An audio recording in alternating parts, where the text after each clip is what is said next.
আমার মনে হচ্ছে ইদানিং আমি ফোম ক্লে নিয়ে একটু বেশি অবসেসড হয়ে যাচ্ছি। কারণ এটা নিয়ে আমার বেশ কিছুদিন ধরে এত বেশি কাজ করা হচ্ছে যে এর অনেক কিছু আমার মাথায় চলে আসছে।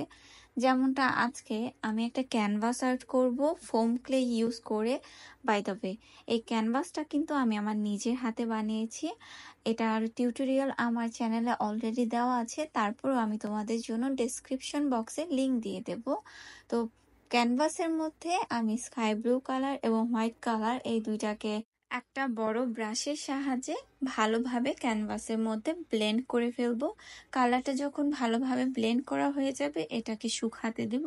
এটা শুকিয়ে গেলে আমার আঙ্গুলের মধ্যে সাদা রঙের অ্যাক্রিলিক কালার নিয়ে এভাবে হালকা হালকা প্রেস করে আকাশের মধ্যে সাদা মেঘ আঁকবো। প্রথমে ব্রাশ দিয়ে এঁকেছিলাম, বাট আমার কাছে খুব বেশি ভালো লাগছিল না, তাই শেষে আমি আমার আঙ্গুলটাই ব্যবহার করি এই সাদা শুভ্র মেঘগুলো আকাশের মধ্যে দেওয়ার জন্য। তারপর আমি যে ডিজাইনটা করব সেটার একটা র স্কেচ করি পেন্সিলের মাধ্যমে। মূলত আমি আজকে একটা চেরি ব্লসম আঁকবো। দেন আমাদের আজকের ভিডিওর যে মেইন সদস্য ফোম ক্লে সেটার আগমন।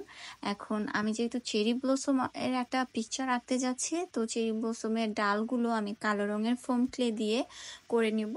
তো এই ক্লেগুলো বসানোর আগে আমি একটা গ্লু লাগিয়ে নেই, এতে করে ক্লেগুলো খুব ভালোভাবে স্টে করবে ক্যানভাসের মধ্যে। তো সবগুলো ডালপালা করার পর এবার হচ্ছে চেরি ফুল বানানোর পালা। আর চেরি ফুল আমি পিঙ্ক কালারের ক্লে দিয়ে বানাচ্ছি।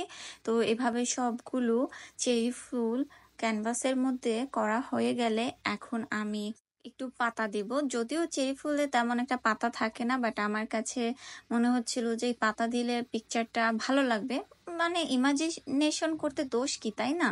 তো পাতাগুলো আমি একইভাবে লাগিয়ে সবগুলো পাতা যখন দেওয়া হয়ে যাবে এটার মাঝখানে আমি একটু কোনো শার্প কিছুর মাধ্যমে একটু ডিটেলস অ্যাড করে দেব, দেখতে ভীষণ ভালো লাগবে। তারপর সম্পূর্ণ ক্যানভাস তো আমার একদম হয়ে গেছে। এটার নিচে যে একটা খালি জায়গা ছিল সেটায় আমি কিছু একটা লিখবো বলে ভাবছিলাম, অবশ্যই মোটিভেশনাল কিছু, কারণ এটা আমি আমার দেয়ালে আটকাবো।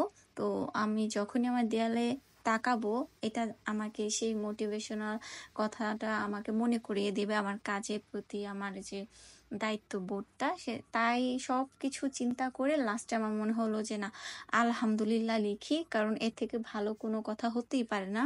তাই ঝটপট আলহামদুলিল্লাহ লিখি এবং ক্যানভাসটাকে খুব ভালোভাবে শুকাতে দেই যাতে ফোম ক্লেগুলো একদম শুকিয়ে যায়। প্রায় 2-3 ঘন্টা পর এটা যখন শুকিয়ে যায় আমি এটার উপর খুব ভালো একটা বার্নিশ স্প্রেড করব, এতে করে আমার ক্যানভাসের যে আর্টটা সেটা অনেক দিন ভালো থাকবে।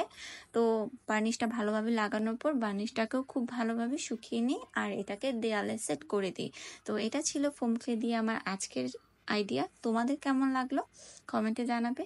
ভিডিও ভালো লেগে থাকলে লাইক করে দিবে। এমন আরো ভিডিও দেখতে চ্যানেল সাবস্ক্রাইব করে সাথেই থাকবে। আশা করি সবাই ভালো থাকবে। আল্লাহ হাফেজ।